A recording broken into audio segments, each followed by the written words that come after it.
आमची एकांकिका भक्ती बर्वेना बघायची होती आणि Bhakti live news you know better. तर ती न्यूज देऊन टॅक्सी तयार होती, ती टॅक्सी पकडून बर्वेला जवळ होतो रवींद्र नाट्यामध्ये. ती ते दिल्ली आणि धावत ती आली, तिच्यामुळे आम्ही थांबलो होतो. आणि जेव्हा कळलं तर बघितलं तर अमोल पालेकर आणि भक्ती बर्वे पिठात बसले होते. दूरदर्शन माझ्यासाठी हा घटक आहे, मी नाकारूच शकत नाही. आम्ही घडलो ते नाटक आणि दूरदर्शन याच्यामुळे घडलो. म्हणजे कंप्लेंट करत नाही, पण ती फॅक्ट आहे, काही नवीन सांगत नाहीये. कित्येक नट म्हणा, नट पण आणि नट्या पण उशीर येतात मेकअप आणि का. हे सिनेमे करायच्या अगोदर मी पहिला निर्माता झालो, मी पहिला डिरेक्टर झालो. मी लोकांच्या पैशावर डिरेक्टर नाही झालो. लोकांच्या पैशावर 4 डिरेक्ट केले पिक्चर आणि मग मी डिरेक्ट नाही. मी पहिले 2 सिनेमे केले, एक उन्हाळा दिवस आणि चष्मे बहादर, यात मी डिरेक्टर झालो. माझे पैसे मी टाकले आणि मी डिरेक्टर झालो. त्यामुळे मला प्रत्येक पैशाची किंमत आहे.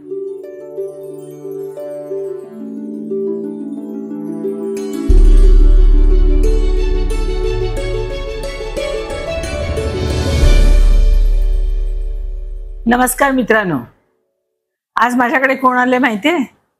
चित्रपट म्हणू नका, दूरदर्शन म्हणू नका, नाटक म्हणू नका, सगळ्या क्षेत्रात असलेला हरहुन्नरी कलाकार विजय पाटकर.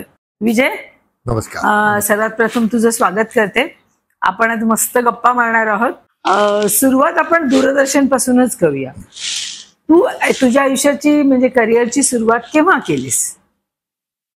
दूरदर्शन.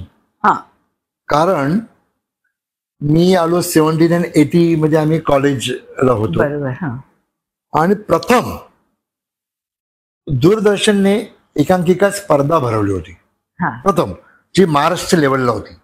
आणि 80 कॉलेजमधून 10 उत्कृष्ट एकांकिका निवडल्या होत्या. आणि त्यांची रिहर्सल बघून सगळे म्हणजे कॉलेजला जायचे आणि प्रेक्षकांनी रिहर्सल्स बघितल्या होत्या. त्यावेळी विनय आपटे, विनायक चास्कर, आमच्या सुहासिनी मुळगावकर, विजय धुमाळे असे 8 जण बसले होते. आमची थर आणि असे. कारण टीव्ही म्हणजे एकमेव दूरदर्शन म्हणजे आताच जे ऑस्कर असतं म्हणजे बिगेस्ट ग्लॅमर दूरदर्शन होतं. ते सगळे बसलेत आणि आमची एकांकिका बघायला आली. एकांकिका बघितली, फायनलला आली आणि झाली स्पर्धा आमची. आणि त्यात पहिली आली. अरे वा. 80 कॉलेजमधनं पहिली एकांकिका केली मी कॉलेजमध्ये होता? आम्ही सिद्धार्थ कॉलेज. अच्छा. सिद्धार्थ कॉलेजमध्ये पहिली आली. ही गोष्ट होती 80-81 ची. आणि म्हणजे आणि ती झाली पहिली आली. आणि जी पहिली आलेली एकांकिका आहे ती दूरदर्शनवर रेकॉर्ड केली गेली. आणि तिथे दूरदर्शन पहिला बघत होतो पहिल्यांदा. 80-81 सालची गोष्ट. त्यावेळी दूरदर्शन म्हणजे बाप रे. सगळ्यांच्या घरी टीव्ही नव्हते. काही लोकांच्या, एखाद्या सोसायटीमध्ये एकाच्या घरी टीव्ही असायचा, सगळे बसून ती एकांकिका झाली. आणि मग काय आम्ही कॉलेजला एका वर्षात सुपरस्टार झालो. त्यामुळे दूरदर्शन आणि एकांकिका स्पर्धा म्हणजे एकांकिका नाटक याचा खूप जवळचा संबंध पहिल्याच वर्षी मला आला. ते किस्सा आहे, पॅक होती पॅक. कारण विनय आपटे, विजय धुमाळे, विनायक चास्कर असल्यामुळे ऑलरेडी इंडस्ट्रीत पोहोचलो होतो. ही एकांकिका आहे, बघा धमाल. म्हणजे स्लॅपस्टिक कॉमेडी सतीश कोळीकरांनी ती बसवली होती. स्लॅपस्टिक कॉमेडी पहिल्यांदा इंट्रोड्यूस झाली होती एकांकिका लेवलला.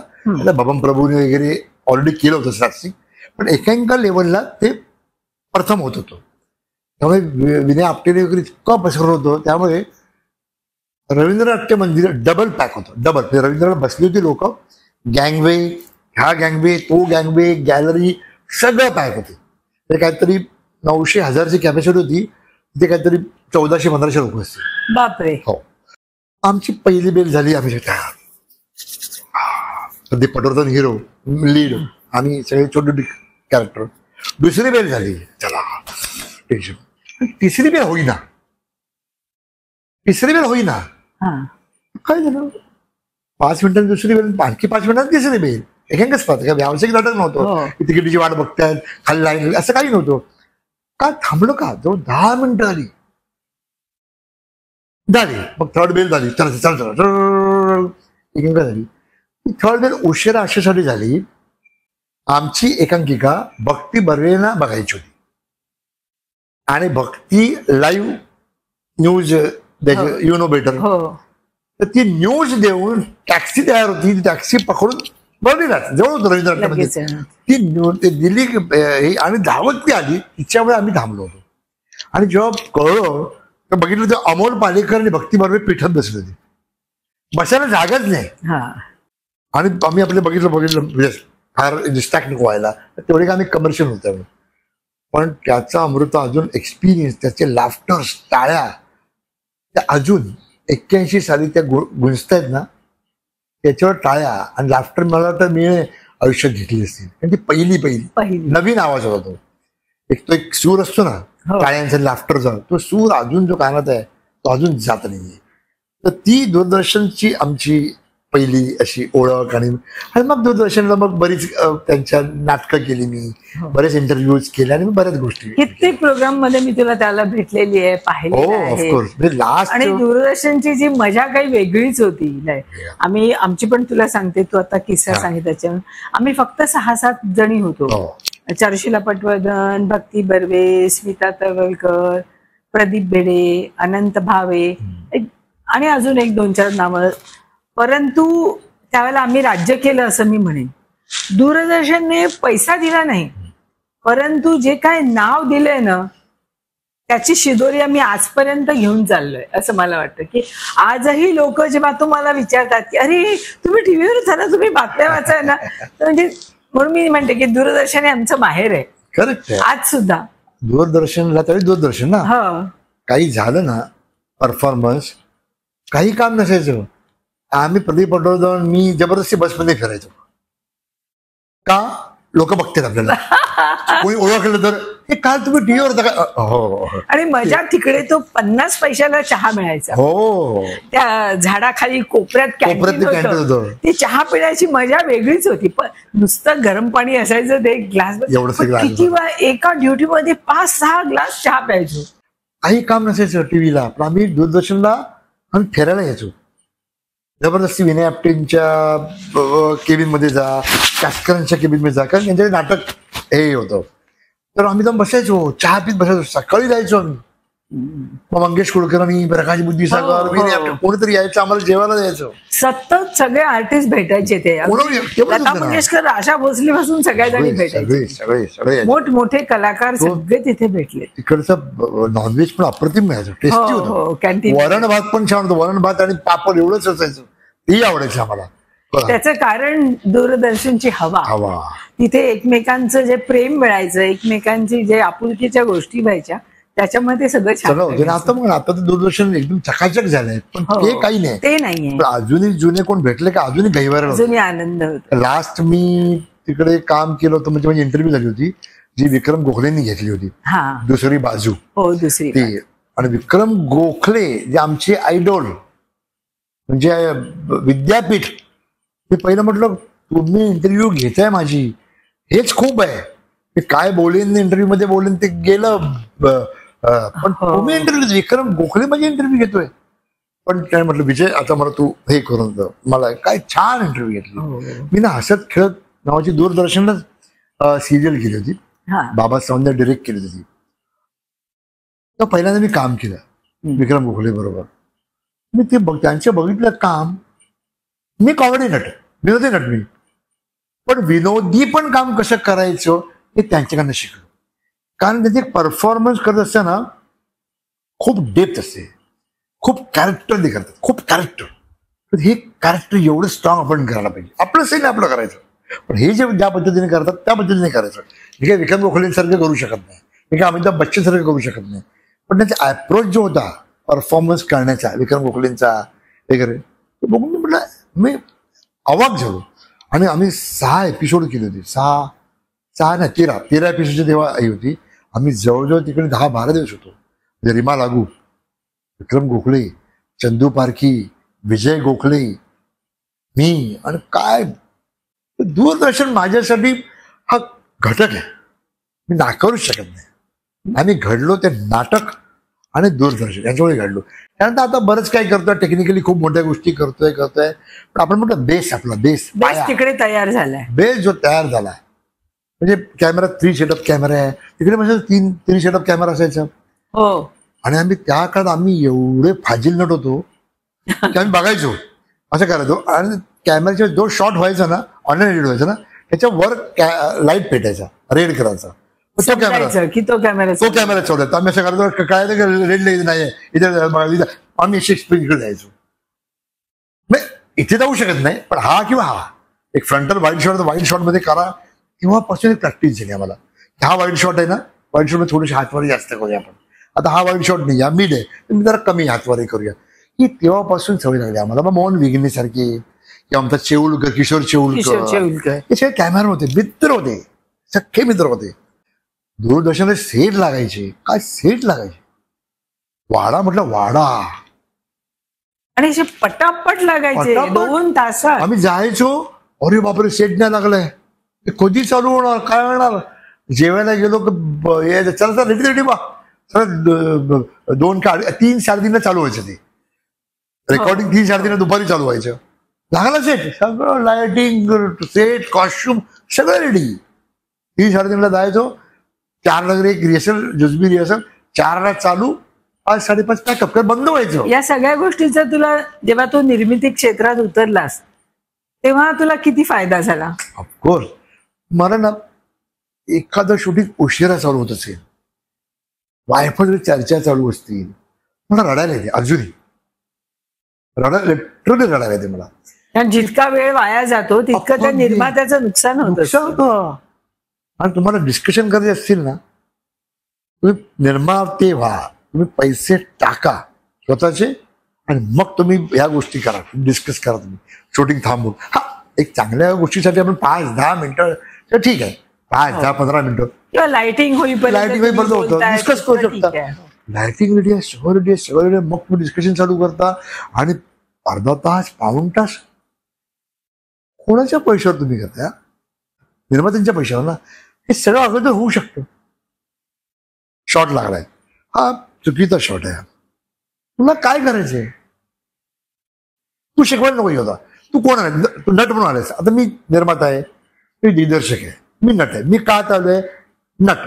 मी सांगत नाही शॉट असा लाव, शॉट असा लाव, ऐसा कर, मेरे को लगता है ये गलत आहे. अरे मेरे को लगता है का त्याने कन्सिव्ह केलंय, चुकीचं असेल, काही असेल, एक सांगा, मी इथून एंट्री येऊ का? बघ बरं पडेल, जरा बरं वाटेल बघ, इफ यू फील बेटर. ऐकलं तर ठीक आहे, you are correct, you are my boss, तुझं मी लास्ट वर्ड तुझं ऐकतो. मी माझं काम करतो, चोख घरी येतो.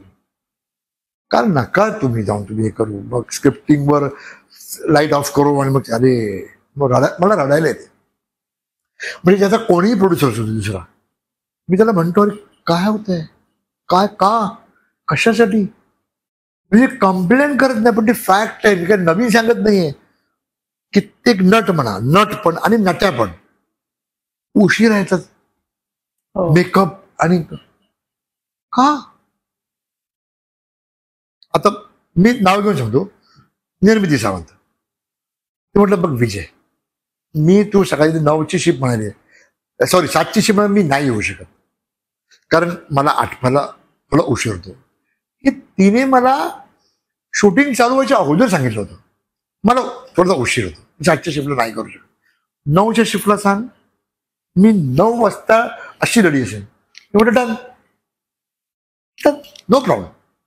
मोहन जोशी ना बोलो, मग 7ची शिफ्ट आपण ठेवा, डेच आहे, मी नाही येऊ शकत, मग माझा प्रॉब्लेम आहे, मी नाही येऊ शकत. डन. हे मला पहिलं कळलं, पहिल्यापासून माहिती आपण तशी तयारी करतो. तसे मी शॉर्ट्स लावायचो, तसे शॉर्ट लावायचो. आता मी ते वराडी भजंत्री नावाचा सिनेमा केला, रिमा लागू माझी सख्खी मैत्रीण होती, सख्खी मैत्रीण माझी, पण पहिल्यांदा काम करतो. मला हा शब्द तुझा आवडला, सख्खी मैत्रीण. सख्खी मैत्रीण, कारण आम्ही पर्सनल पण खूप मित्र होतो. पण काम करताना माझ्या 4 रूम सोडून ती राहत होती, मी एकदा या रूम मध्ये गेलो नाही. मग काय रिमा, काय चाललंय, कसं काय, नेव्हर. तिने मला एकदा बोलून घेतलं, अरे विजयला बोलू, विजय उद्याचं काय काय कसं करायचं आपण, मग असं कर ना थोडंसं. त्या डिस्कशनसाठी मी 15 दिवसात तिच्या एकदा रूम मध्ये गेलो. आपण काम करतोय ना,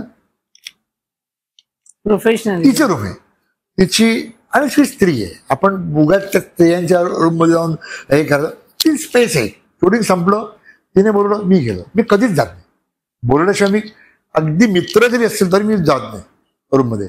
बोलवलं असेल तर मी बोलवेन, व्हॉट एव्हर. तर मला कळलं ना की बाबा ह्यांना उशिरा करायचा.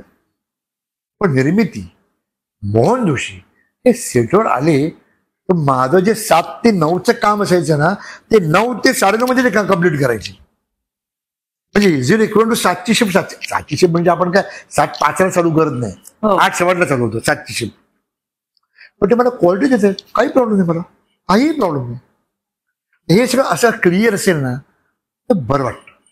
आता निर्मात्यांचे, कारण मी निर्माता आहे, मी पैसे, हे सिनेमे करायच्या अगोदर मी पहिला निर्माता झालो, मी पहिला डिरेक्टर झालो. मी लोकांच्या पैशावर डिरेक्टर नाही झालो. लोकांच्या पैशावर 4 डिरेक्ट केले पिक्चर आणि मग मी डिरेक्ट नाही. मी पहिले 2 सिनेमे केले, एक उन्हाळा दिवस आणि चष्मे बहाद्दर, यात मी डिरेक्टर झालो. माझे पैसे मी टाकले आणि मी डिरेक्टर झालो. त्यामुळे मला प्रत्येक पैशाची किंमत आहे. चष्मे बहाद्दर सिनेमा करत असताना त्यात एक रोल होता छोट्या मुलाचा, संजय नार्वेकर, दीपाली सय्यदचा एक छोटा मुलगा असतो. मी, माझा मुलगा त्या वयाचा होता, मी त्याला घेतलं नाही. माझी बायको म्हणाली, अरे शार्दूलला का नाही घेत? पण तो ऍक्टर नाही, मला वेळ नाही. म्हटलं खूप सिनियर ऍक्टर आहेत, माझ्या मुलाला मी शिकवते ऍक्टिंग. अच्छा दादा असं करायचं बाबा अक्काला, मला वेळ नाही. मी रायटरचा मुलगा होता, तो मला वाटला हा चुणूक दे, त्यात छान चुणूक आहे, तो करू शकतो, तू कर. त्याला जे काय थोडे आहे त्याला पैसे दिले मी आणि त्याला घेतलं मी. आता माझा मुलगा माझा बाप झालाय टेक्निकली वगैरे. त्याने तर भरपूर ऍड फिल्म्स करतोय, फिल्म्स केल्या, हिंदी फिल्म्स केल्या, स्वतः शॉर्ट फिल्म केल्या. टेक्निकली तो माझ्यापेक्षा साऊंड आहे. तर आताची मुलं यू नो बेटर, स्मार्ट आहे, खूप टेक्निकली खूप स्मार्ट आहेत. म्हणजे audio wise, visual wise, edit wise, colour correction, त्याला VFX लगेच कळतात, मला नाही कळत. म्हटलं शार्दूल शॉर्ट, पापा VFX आहे. हा शॉर्ट कुठे VFX आहे यार, दाखव मला कसं VFX. सांगतो मला बघा, याच्यामुळे कळत, याच्यामुळे कळतंय. पटकन बघा हा VFX शॉट आहे. तर आता बघतायत ना खूप बघतायत. तर त्या गोष्टी आहेत. तर लाड नाही. तुम्ही एकदा काम करत आल्यानंतर लाड बीड आपण नंतर करूया. आपण जेवायच्या वेळी जेवणार, आपण पॅकअप झाल्यानंतर, मी म्हणतो पॅकअप झाल्यानंतर मी काही करा. 7ची शिफ्ट आहे, तुम्ही 6:30 पर्यंत झोपू नका, मला काही देणे नाही. 7ला शिफ्ट आहे, तुम्ही मला नट म्हणून जसे पाहिजे तसे पाहिजे. त्यामुळे दुसऱ्यांच्या पैशांवर तुम्ही एक्सपेरिमेंट करू नका. हा, खूप एक्सपेरिमेंट करत असाल किंवा खूप डिस्कस करत असाल आणि त्यातनं आउटकम खूप ग्रेट असेल ना, नो प्रॉब्लेम. पण ते रोज नाही ना.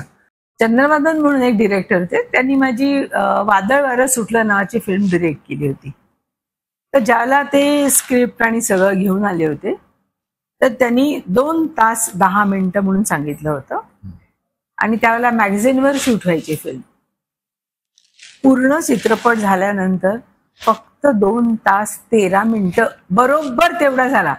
त्यांनी इतका अभ्यास केला होता त्या स्क्रिप्टचा की 2 व्यक्ती उभा आहेत, तर इथे एक मॅचबॉक्स ठेवायचे, इथे एक मॅचबॉक्स, इथून इथे चालण्याचा वेळ सुद्धा ते कॅल्क्युलेट करायचे.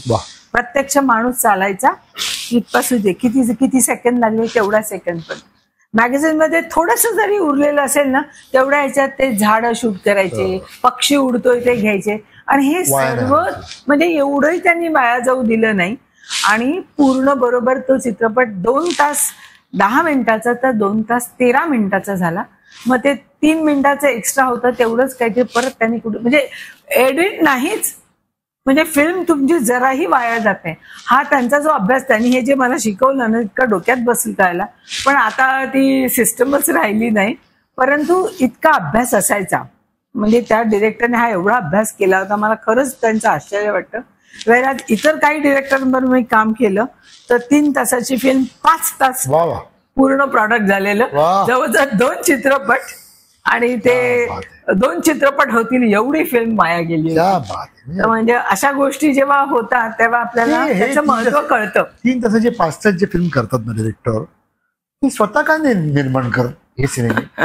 हा, स्वतःच्या पैशांवर 3 तासाची फिल्म 5 तास का नाही शूट करत? म्हणजे परत नाही, परत रिटेक चाललेत. हे 10 वेळा आधी रिहर्सल घेत होते, रिटेक नाही. म्हणजे वेळ पण इतका वाचायचा पूर्ण. कलाकारांचाही वेळ वाचतो ना. इतके दिवस कलाकार राहत आहेत, हॉटेलच्या सगळंच वाढत जातं. माझ्या मुलाचं आणि माझं कधी डिस्कशन होतं, कधीतरी नाही रोज होतं. तुम्हाला पप्पा तुम्ही जास्त शूट करत नाही, तो शॉट काही कमी पडतात म्हणजे कमी पडतात. आता मला 5 वर्ष आली, कारण इतकं मध्ये ऍक्टिंगचं काम होतं, मी डिरेक्ट केली नाही फिल्म, तर तेवढे शॉट्स काय घेतात तेव्हा ती गरज होती. आता तशी गरज आहे, शॉर्ट्सची गरज आहे आता. पण मी म्हटलं शार्दुली, मी जेव्हा डिरेक्टर झालो आणि मी करायला लागलो ना, तिथे स्वतः पैसे टाकून मी प्रोड्युसर आणि डिरेक्टर झालो मी, की मला एवढा फोबिया आहे ना वाया जाणं, मला आवडत नाही एक तर. कारण म्हणजे माझं काम नाहीये तरी मी करतो अशासाठी की मला आवडतं. मला त्यातलं थोडं स्केड्यूल वाईज थोडंसं सिस्टीम मला आवडतं, बेसिकली आवडतं. खरं डिरेक्टर काय रूम बघायला जात नाही कोणाच्या. हो, नट आहे की नट माझे सगळे मित्र आहेत, तर ही अशी रूम किमान हवी आहे. बरं पडेल. जेवणाचं काय, मग गाडी कशी येते, मग काय कसं. म्हणजे आता मी चित्रपट कोकण चित्रपट महोत्सव केला, त्याचं हॉटेलिंग मी केलं, गाड्यांचं बुकिंग मी केलं, जेवण मी बुक केलं. जे माझं काम नाहीये, ते मला आवडतं की माझे मित्र आहेत, माझ्यासाठी येत आहेत. त्या फ्लाईटची तिकीट मी बुक केल्या की हे फ्लाईटमध्ये येऊ दे, हे आता लागतील, त्यांना परत शो असेल परत त्यांना पाठवायचं आहे. तर हे मला सिस्टीम राहायला आवडतं. किस्सा सांगतो याचा, सासू नंबरी जावई दस नंबरी सिनेमा, स्टॉकचं म्हणालीस ना, तर माझं थोडं अजूनही जरा बरं आहे लक्षात राहणं वगैरे. याचा शॉट होता, कोणाचा, मकरंदचा एक शॉट, एक वाईल्ड शॉट होता. तो दुकानात येतो एक, मग तो बघतो 2 शॉट, मग तो त्या कंपोजिट शॉट खाली बघतो, घड्याळ बघतो, परत उभा राहतो. 4 शॉट. मी 4 शॉट वेगवेगळ्या इमल्शनला शूट केले. 50D, त्यावेळी 50D होतं. 50D आता थोडं विसरलो, कारण 2008 साली ती फिल्म शूट केली होती मी. वेगळ्या कारण मला लक्षात होतं की इथे किती फूट बाकी आहे, 50 फूट बाकी आहे. ठीक आहे, 50 फुटाचा हा शॉट होऊन जाईल, लाव. म्हणजे नंतरचा शॉट मी 100T, म्हणजे तो नाईटला यूज करायचे. 100T नावाचा स्पीडचा स्टॉक होता, तो नाईटला यूज करायचे. मी ते कॅमेरामॅनला विचारलं, म्हटलं ये आपण शूट करू शकतो का. मला करू शकतो, माझं एक्सपोजर हे करून आपण करू, नंतर आपण कलर करेक्शन बघू. आम्ही 100T पण यूज केला. अच्छा, 4 इमर्शन मध्ये उरलेल्या स्टॉक मध्ये मी अख्खा सीन शूट केला. कशाला करा, होऊ शकतं ना. नवीन 3 लावा, तो 250D द्यायचा. बरं तुला प्रॉब्लेम काय, फक्त मॅच होणार नाही ना बाहेरचा, तर हा शॉट मी असा घेतो, म्हणजे आत जिथे बाहेरचं हे होणार नाही, त्याचं हायलायशन येणार नाही. म्हणजे आपण डे नाईटला जे करू शकतो, असं फक्त विचार करून. हे मला आवडतं. आता तू हे निर्माता असल्यामुळे तुला हे सगळं लक्षात येतंय, बरोबर, की किती नुकसान होऊ शकतं ह्या निर्मात्याचं, म्हणून तू ह्या गोष्टी लक्षात ठेवून केल्या. बरोबर. कारण मी तेच म्हणतो, मी तेच मुलाचं माझं तेच म्हणणार की यार मी इतक्या लिमिटेशन मध्ये सिनेमे केले आहेत ना, आणि ग्रेट सिनेमे मी नाही केले. मी माझा पहिला सिनेमा ग्रेट केला, एक उन्हाळा दिवस. लोक अजून आठवण करतात अशोक मामाला घेऊन. मी त्यावेळी 2006ला चष्मे बहादर नावाची फिल्म केली. मी एकट्याने मी प्रोड्यूस केली होती.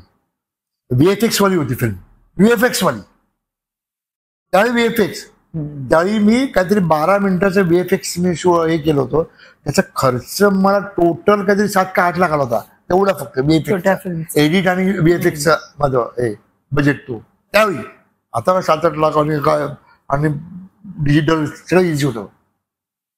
तेव्हापासून मला ती भिंगली आहे माझ्या, की पैसे वाचवा, चांगलं करा.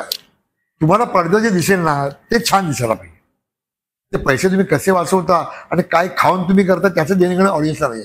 ऑडियन्स पैसे देऊन येतात, त्यांना ते 100 रुपये तिकीट आहे, तर 100 रुपयाची तरी गंमत तुम्हाला तिकडे दिसायला पाहिजे. पण यार काय चाललंय यार, काय लाइटिंग नाही, काय बॅकड्रॉप नाही, प्रॉपर्टी नाही, कॉस्ट्युम नाही, मेकअप नाही.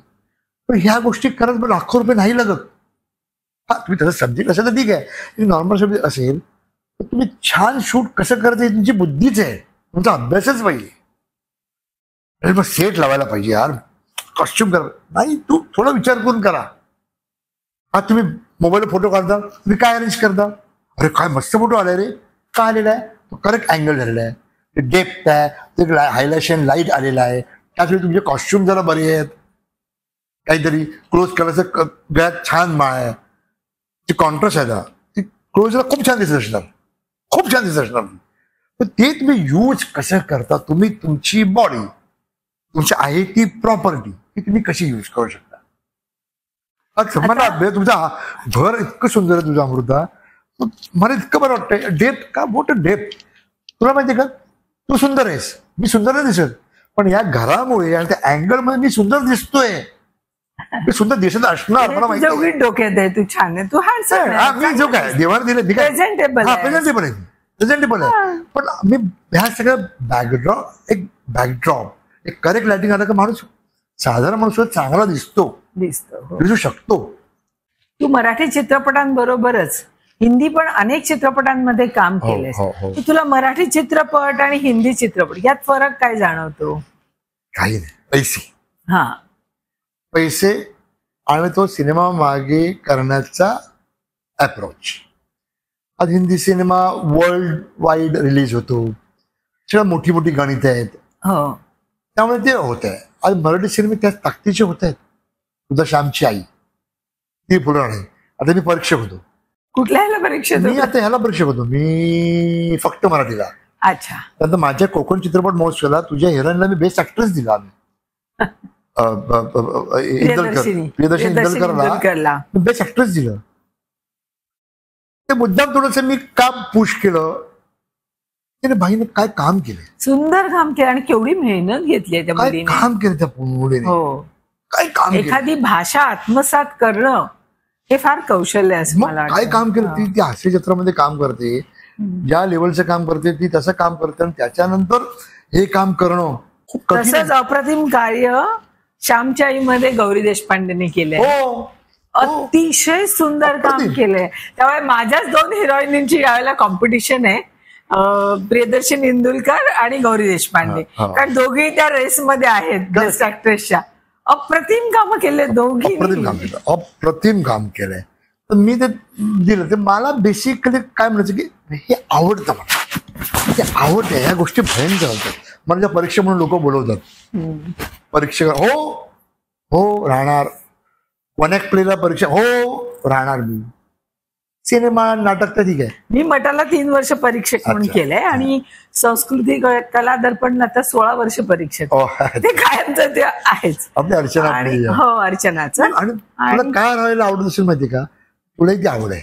हो, चांगलं, लोकही चांगलं काम करतात, दुसरी मुलं दुसऱ्या मुली चांगलं काम करतात, ते बघायला खूप आवडतं, खूप आवडतं. म्हणजे काय डिरेक्टर आले आता नवीन मुलं. तर मला ते म्हणायचं की आज चित्रपट टेक्निकली आपलेही चांगले होते, वाईट होत नाही. आता श्यामची आई व्हॉट लेवल, काय लेवल आहे. त्या ह्यांनी सुजयने ते ब्लॅक अँड व्हाईट शूट केलंय. त्यामुळे हिंदी काय नाही. हिंदीचं मला थोडासा राग अशासाठी आहे, काही सिनेमे ग्रेट आहेत, ऑफकोर्स ग्रेट आहेत, काय ओव्हरऑल तो हिंदी सिनेमाचा जो एक पठडी आहे बघवत नाही. आपले हिरो एक सिनेमा करतात ते लटांबर असतं, बरोबर. तर 8 जण कशाला म्हणजे त्याला सांभाळायला. बॉय असो, त्या बॉयचा असिस्टंट असतो, मेकअप मॅन असतो, मेकअप मॅनचा असिस्टंट असतो. मेकअप करून गेल्यानंतर मेकअप मॅन निघून जातो, त्याचा असिस्टंट तो हँडल करत असतो. हे आपल्याला जरी माझ्याकडे 500 कोटी जरी आले ना तरी मला एक सुचणार नाही, असं करायला पाहिजे. आपल्या लोकांची वृत्ती त्यातले जे आपले जीन्स आहेत ना ते तसे नाही आहेत. त्यामुळे ते ॲरोगन्स, तो बोलणं, ते करणं आपल्याकडे नाही. आपण आपले खाऊन पिऊन सुखी. आता तुला अमृता राव मी किती वर्ष ओळखतोय, एवढं तुझं सुंदर छान घर, तुझ्याकडे कुठे ॲरोगन्स आहे? आमच्याकडे भेटतेस, तू काय करतो, तुझ्याकडे कुठे ॲरोगन्स आहे? तू कधी ट्रीट केलं असं काही? ह्या लेवलचे दुसरे जे स्त्रिया, सॉरी मी कंप्लेंट नाही करत, मी फॅक्ट सांगतोय, ज्येष्ठ जे होतं त्यांच्या, अहो ये नाही तू आहे अचानक भयानक. तू का आत्ता 2 वर्ष झाली नाही, किती वर्ष बघतोय तुला मी, गेले 20-22 वर्ष बघतोय मी. हे बेसिक आपलं मराठी आहे. आपण प्रगल्भ इथून आहोत, इथून आणि इथून छान होत, छान होत. शो ऑफ कर, हे कर, हे पटतच नाही शो ऑफ. म्हणजे आम्हाला तर नाही जमणार. वन ऍक्ट प्ले पासून आल्यामुळे एवढ्या गोष्टी सगळ्या बघितल्या आहेत ना, नाही बाबा नाही जमत. म्हणजे माझा मुलगा माझं भांडण असतो, पप्पा तुम्ही काय हो घरात हाफ पॅन्ट आणि टी शर्टवर बसलेले असता हो. नाही आपण त्याच्यात कम्फर्टेबल कम्फर्टेबल आहे, पण माझं घरी बरं आहे, माझं घरी बरं आहे. म्हटलं घराला जे मॅच होईल तसे जरी कपडे घाला माझा मुलगा म्हणतो. तो बॉक्सर घालून फक्त बेडरूमच्या बाहेर येतो, बॉक्सर घालून. मी म्हटलं या बॉक्सरवर मी म्हटलं लग्न केलं असतं म्हटलं, मी माझ्याकडे बॉक्सर असली तर मला काही सूटची गरज नाही. मला हे म्हणायचं की ते नाहीये. त्यामुळे मला असं एक वाटतं की आपली जी एक साधेपणा खरेपणा हे दाखवण्यात ना आपले हल्ली संपले हो. अरुण सरनेक्स काय नट होते, काय नट होते. डॉक्टर लागू यांनी प्रूव्ह केलंय, प्रूव्ह केलंय. पण त्या काळात जे आले हिंदीमध्ये ना तेव्हा ते मिडल एज झाले होते, तर ते काय हिरो करणार नव्हते. निळू भाऊ कधीच हिरो त्यांनी केला नाही. एक गाव 12 भानगडी जे हिरो सोडला रामनगर त्यांचे, ते हिरो कधीच नव्हते. चंद्रकांत, सूर्यकांत त्यांची काय पर्सनॅलिटी. आणि बेसिकली आपला जे एक बॅकड्रॉप आहे ना, आपला बॅकड्रॉप आपलं हे खाण्या जेवणात अजूनही आपण गेलं काय, माझं जेवण त्या हॉटेलमधून येत आहे, माझं जेवण त्या हॉटेलमधून येत आहे, हिंदी सिनेमा म्हणतो आम्ही, म्हणतो अरे डाळ खिचडी आहे का, पोट भरेल माझं रे, मी सुखी आहे रे, मी सुखी आहे. पण त्याचा दुसरे फायदा खूप घेतात, अरे उसको कुछ लगता है डाळ खिचडी देतो यार. हिंदीत ते फार आहे. तुम्ही टँट्रम दाखवा, तुम्ही जॉब शॉ करा, काय तुम्हाला ते हे मिळेल. पण ते माहीत असून सुद्धा आता मी गेली 50-55 सिनेमे केले. 87 साली पहिला हिंदी सिनेमा केला तेजाब. म्हणजे नशिबाने मी पहिलाच सिनेमा मोठ्या सेटअपचा सिनेमा केला. तेजाब तुझा पहिला सिनेमा हिंदी सिनेमा पहिला 87. सेटअप मी पहिल्यापासून बघितलंय. मी असे नाही की तोडपुंजा हिंदी सिनेमे केले, त्यात पहिलाच सिनेमा मी केला तेजाब. इतका मोठा सिनेमा होता त्या कालचा. त्यावेळी 3.5 करोड 4 कोटी बजेट होतं त्याचं, जे आताचं बजेट जवळजवळ मराठी चित्रपटाचं बजेट त्याच्यापेक्षा आता जास्त असतं. बाबा आजमी डीओपी सगळे टॉपचे होते. त्यामुळे तेव्हापासून मी बघितलंय. माझं दक्षिण पण तशी होती. आपण तिच्या डब्यात जेवायचो, जयवंत वाडकर आणि मी तिच्या डब्यात जेवायचो. आम्ही डबिंगला आलो, काय मदर मॅम काय काय ना पोळी भाजी आणले, अरे या ना भरपूर आहे माझ्याकडे या. आम्ही पोळी भाजी, ती पोळी भाजी आणत होती. आजही ती तेवढीच सिंपल आहे. I know. आता मी खूप वर्षांनी सिनेमा केला एकत्र, टोटल धमाल. इतक्या वर्षांनी 28 वर्षांनंतर आम्ही सिनेमा केला एकत्र. तशीच आहे. पण तिला रूमच्या बाहेर गेल्यानंतर कसं वागायचं तिला माहिती. आपण ते करत नाही. आपण रूम मध्ये तसे असतो, रूमच्या बाहेर पण तसेच असतो. त्यामुळे ते सगळं कॅरीड होतं. आपल्या रिलेशन, आपले वागणं आपलं ते थोडंसं कंप्लेंट आहे. त्यामुळे आपले नट दिसत नाही बिकॉज ऑफ दॅट. नानासारखा माणूस एवढं काबीज केला पण सिम्पल असतो. पण सिम्प्लिसिटी तोही कंटाळा. तो कुठे हिंदी सिनेमा करतोय? हाताच्या बोटर मोडण्या एवढे नाना पाटेकर हिंदी सिनेमे करतोय. आवडले तर तो करतो. त्याला काय प्रूव्ह करायचं नाहीच आहे. ऑलरेडी प्रूव्ह आहे. अजूनही नाना पाटेकर काय आता म्हातारा झाला नाही. आता ओले आला सिनेमा धू धुतलाय नानाने. कॉमेडी पहिल्यांदा एवढी कॉमेडी करताना लोक बघतायत. खरं नाना पाटेकर हा उत्कृष्ट कॉमेडी नट आहे माहितीये का. पाहिजे जातीच्या नावाचं तो नाटक करा, शबिलासला व्हायची प्रायोगिक नाटक होतं ते.